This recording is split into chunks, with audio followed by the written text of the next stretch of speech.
स्वामी विवेकानंद ने हमेशा कर्म को महत्व दिया। कर्म ही पूजा है। गीता में भगवान श्री कृष्ण ने भी कर्म के महत्व के बारे में बताया है। कर्म का चरित्र पर क्या प्रभाव पड़ता है, स्वामी विवेकानंद ने इस बारे में काफी कुछ कहा है। और ये जानकर, ये समझकर हम सही कर्म कैसे करें और अपने कर्मों से अपने जीवन को कैसे बदलें, उनके दिशा निर्देश, उनके प्रवचन, उनके वक्तव्य, उनका ज्ञान निश्चित तौर पर कर्म को लेकर हमारे जीवन का मार्ग प्रशस्त करता है। स्वामी विवेकानंद कहते हैं कि मनुष्य का अंतिम लक्ष्य सुख नहीं है, बल्कि ज्ञान है। सुख विनाशशील है, सुख खत्म हो जाता है, लेकिन हम अपना डेस्टिनेशन सुख को मान लेते हैं। संसार में दुख का मूल कारण भी यह है कि हम सब सुख को ही अपना आदर्श समझ लेते हैं। कुछ दिन बाद हमें पता चलता है कि जिसकी ओर हम जा रहे हैं वो सुख नहीं, ज्ञान है, नॉलेज।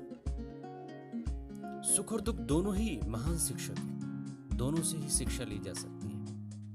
खास बात यह है कि हमें जितनी शिक्षा, जितनी नसीहत शुभ से मिलती है, उतनी ही अशुभ से भी मिलती है। सुख और दुख के अनुभवों से मिलकर ही हमारा व्यक्तित्व बनता है। आप देखेंगे कि दुनिया में जो भी महान व्यक्ति रहे हैं, जिन्होंने भी कुछ करके दिखाया है, जिन्होंने भी सफलता के सोपान चढ़े हैं, उनमें से 99% लोग दुखों से ज्यादा सीखे हैं। दुख ने उनके जीवन में क्रांतिकारी परिवर्तन पैदा किया है। दुख ने उनकी संभावनाओं को खोला है। दुख, कष्ट और अशुभ, इन सब ने उसके जीवन में एक नई दिशा का सूत्रपात किया है।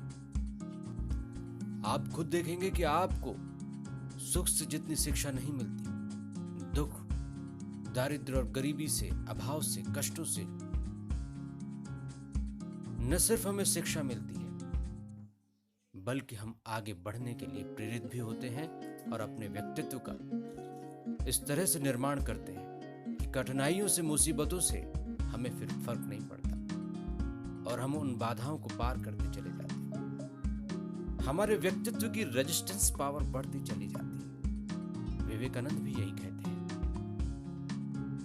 कि प्रशंसा की अपेक्षा आघातों ने ही मनुष्य की अंतस्य अग्नि को अधिक प्रज्वलित किया है। ज्ञान मनुष्य के अंदर से आता है। हम ये समझ सकते हैं, ये सोच सकते हैं कि ज्ञान बाहर से आया, लेकिन ज्ञान बाहर से कभी नहीं आया।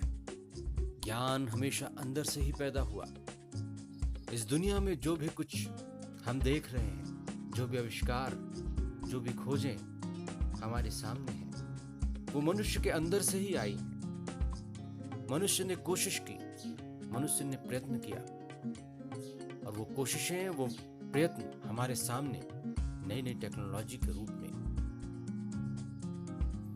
विवेकानंद कहते हैं कि वाह जगत तो तुम्हें अपने मन के अध्ययन में लगाने के लिए उद्दीपक तथा अवसर मात्र है। सेब गिरा, न्यूटन को प्रेरणा मिली। यह उद्दीपन है। उस प्रेरणा से प्रेरित होकर न्यूटन ने अपने मन का अध्ययन किया। वो अपने मन की गहराइयों में गए और वहां से उन्हें जो सवाल का जवाब मिला, उसी ने न्यूटन को महान वैज्ञानिक के तौर पर प्रतिस्थापित किया, स्थापित किया, एस्टैब्लिश किया। न्यूटन का जो ज्ञान था, वो न तो सेब में था, न पृथ्वी में था, न कहीं और था। बस उन्होंने अपने मन के अंदर पहले से बैठे हुए, पहले से समाये हुए ज्ञान और विचार की श्रृंखला की कड़ियों को फिर से जोड़ा, और उन कड़ियों को जोड़कर जो सूत्र निकला, उसे हम गुरुत्वाकर्षण का नियम कहते हैं। ये नियम न्यूटन का नियम नहीं था, ये नियम शाश्वत था। ये नियम न्यूटन ने नहीं बनाया। वस्तुओं को अपनी तरफ खींचना पृथ्वी को न्यूटन ने नहीं सिखाया। बस जो अज्ञान का आवरण था वो हट गया। ज्ञान का प्रकाश न्यूटन को अंदर से मिला और उसी प्रकाश ने पूरी दुनिया को आश्चर्यचकित किया। विवेकानंद कहते हैं, जिस प्रकार एक चकमक पत्थर के टुकड़े में अग्नि निहित रहती है, उसी प्रकार मनुष्य के मन में ज्ञान रहता है। उद्दीपक घर्षण का कार्य करके उसको प्रकाशित कर देता है। हमें अपने ज्ञान को घिसना है, हमें अपने ज्ञान को टटोलना है। और दुनिया का ऐसा कोई आश्चर्य नहीं है जो हमारे अंदर मौजूद न हो।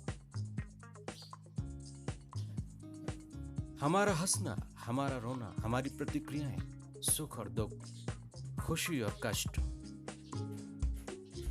हमारी कृतज्ञता, हमारी कृतज्ञता,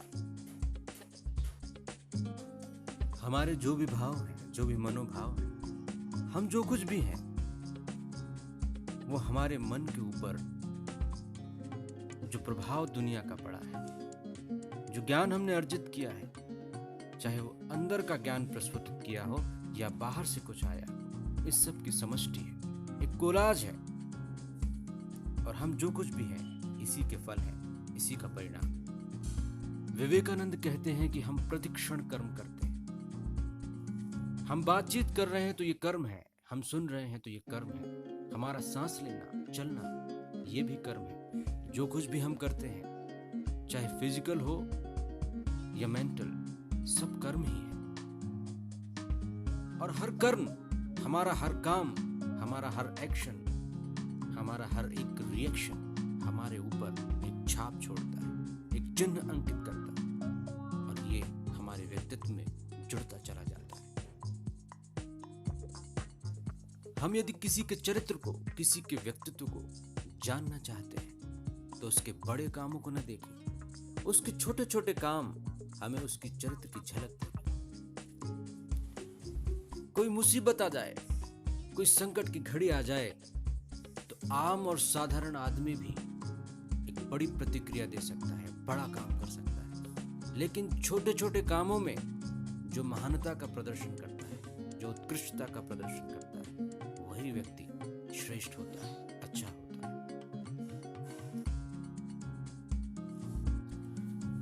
दुख सुख से बड़ा शिक्षक है। विवेकानंद कहते हैं कि जो व्यक्ति दुख में खड़ा रह सके, दुख में खुद को संतुलित रख सके, दुख में भी प्रसन्न रह सके, उसी का व्यक्तित्व संपूर्ण है। कर्म की शक्ति प्रबल है। मनुष्य हर क्षण अपने कर्म से अपना चरित्र बनाता है, और मनुष्य एक केंद्र है, एक सेंटर पॉइंट है, जो संसार की सभी शक्तियों को, पावर को अपनी ओर खींचता है, अट्रैक्ट करता है। और जो सारी शक्तियां हैं उसके केंद्र में कंबाइन होकर, संयुक्त होकर बाहर निकलती हैं। इच्छा शक्ति से सब कुछ किया जा सकता है, और ये मनुष्य की इच्छा शक्ति का ही प्रकाश है कि इसने यंत्र, नगर, जहाज, युद्धपोत, मिसाइल, ये सब मनुष्य की इच्छा शक्ति के कारण ही बने। और इच्छा शक्ति का विकास ही इस संसार के विकास का कारण है। और ये इच्छा शक्ति चरित्र से पैदा होती है, चरित्र कर्म से बनता है। इसलिए जैसा कर्म होता है वैसी इच्छा शक्ति बनती है। और जितने भी महापुरुष हुए हैं, उनकी इच्छा शक्ति प्रबल थी। ये सभी धुरंधर थे, दिग्गज थे। इनकी आत्मा संसार की अच्छी और उन्नत शक्तियों को अपनी ओर आकर्षित कर रही थी, और इनकी इच्छा शक्ति ऐसी थी कि वे संसार को भी उलट पलट सकते थे। बुद्ध थे, ईसा मसीह थे, ये सब प्रबल इच्छा शक्ति के धनी थे। और ये इच्छा शक्ति एक जन्म प्राप्त नहीं की जा सकती, विवेकानंद कहते हैं कि मनुष्य के चरित्र का और इच्छा शक्ति का विकास कई जन्मों का परिणाम, कई जन्मों के कर्मों का परिणाम है, कई जन्मों के अनुभवों का परिणाम। आज जो हम कर रहे हैं उससे हमारा भविष्य तय हो रहा है। हमारे कर्म हमारा भविष्य बना रहे हैं। विवेकानंद कहते हैं कि अपने भौतिक सुखों के लिए हम अलग अलग चीजों को इकट्ठा करते जाएं, बटोरते जाएं, लेकिन जिसका उपार्जन हम करते हैं, जिसे हम पैदा करते हैं, जो हमारे कर्म से हमें प्राप्त होता है, वो ही हमारा होता है। एक व्यक्ति कितनी ही किताबों को अपने लाइब्रेरी में रख ले, लेकिन वो उन्हीं किताबों को पढ़ सकेगा जिसे पढ़ने का वो अधिकारी होगा, और ये अधिकार कर्म से हासिल होता है। हम किस चीज के अधिकारी हैं, हम क्या एक्सेप्ट कर सकते हैं, क्या ग्रहण कर सकते हैं, इसका फैसला हमारे कर्म से होता है। हम जो भी कुछ हैं उसके जिम्मेदार हम हैं। हम जो भी कुछ होना चाहेंगे उसकी शक्ति भी हम ही में है। यदि हम वर्तमान में इस अवस्था में हैं तो ये हमारे पूर्व के कर्मों का फल है, और यदि हम भविष्य में कुछ बनना चाहते हैं तो ये हमारे वर्तमान कर्मों से ही निर्धारित होगा। इसलिए समझ लीजिए कि आज जो हम कर रहे हैं उससे हमारे भविष्य का निर्माण होना है, तो हमें कर्म आज से ही अच्छे करने हैं। और कर्म की ये शैली विवेकानंद जी ने हमें बताई। इस शैली को अंगीकार करें, इस शैली को समझने की कोशिश करें। गीता का कथन है, कर्मयोग का अर्थ है कुशलता, यानी वैज्ञानिक प्रणाली से कर्म करना। कर्मानुष्ठान की विधि ठीक ठीक से जानने से मनुष्य को श्रेष्ठतम फल प्राप्त हो सकता है। और ये याद रखना चाहिए कि सभी कर्मों का मकसद है मन के भीतर पहले से ही मौजूद शक्ति को, पावर को प्रकट कर देना, सामने ले आना, अपनी आत्मा को जागृत कर देना, अपनी आत्मा को जगा देना, उठा देना, अपनी शक्तियों को एक्सप्लोर करना। हर मनुष्य के अंदर, हर व्यक्ति के अंदर शक्ति और पूर्ण ज्ञान विद्यमान है, और अलग अलग तरह से कर्म इन महान शक्तियों को जागृत करने और बाहर प्रकट कर देने के लिए आतुर हैं, तैयार हैं। हम जो कर्म करते हैं वो हमारी प्रेरणा का परिणाम है। हमें किस तरह की प्रेरणा मिलती है, हम किस तरह के साहित्य का अध्ययन करते हैं, किस तरह के लोगों के साथ रहते हैं। हमारा मोटिवेशन हमारे कर्मों को तय करता है, और हम अलग अलग तरह से मोटिवेट होते हैं। कुछ स्वर्ग पाना चाहते हैं तो उसके लिए कोशिश करते हैं, कुछ मरने के बाद अपना नाम छोड़ जाना चाहते हैं, कुछ मरने के बाद अपना बड़ा मकबरा बनाना चाहते हैं, कुछ ऐसा काम करके जाना चाहते हैं कि मरने के बाद उनके नाम पर स्कूल कॉलेज खुलें, अस्पताल खुलें। कुछ जीते जी मंदिर मस्जिद बनवाते हैं, कुछ धर्मशालाएं बनवा देते हैं। हर एक कुछ न कुछ हासिल करने के लिए काम करता है। विवेकानंद कहते हैं कि नाम और यश के लिए जो कर्म किया जाता है वो जल्द फलित नहीं होता, लेकिन निस्वार्थ भाव से कर्म करने से सर्वोच्च फल की प्राप्ति होती है। और सच पूछा जाए तो निस्वार्थता अधिक फलदायी होती है। विवेकानंद की नजरों में सही कर्म वो है जिसमें प्रेम है, जिसमें निस्वार्थ है, जिसमें नैतिकता है, जिसमें संबंध है, और यही हमारे सर्वोच्च आदर्श हैं।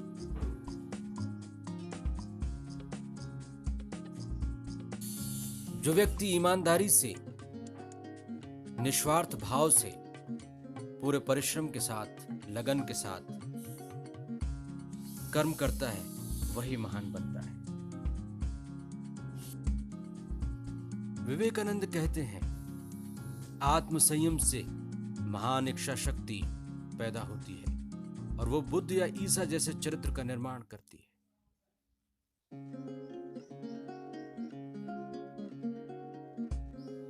विवेकानंद ये भी कहते हैं कि निम्नतम कर्मों को भी तिरस्कार की नजरों से नहीं देखना चाहिए। भले ही व्यक्ति नाम और यश के लिए, पद और प्रतिष्ठा के लिए काम करते रहे, उसे करने दें। उसे कर्म करने का अधिकार है, लेकिन उसका फल उसे क्या मिलेगा, इसमें उसका कोई अधिकार नहीं।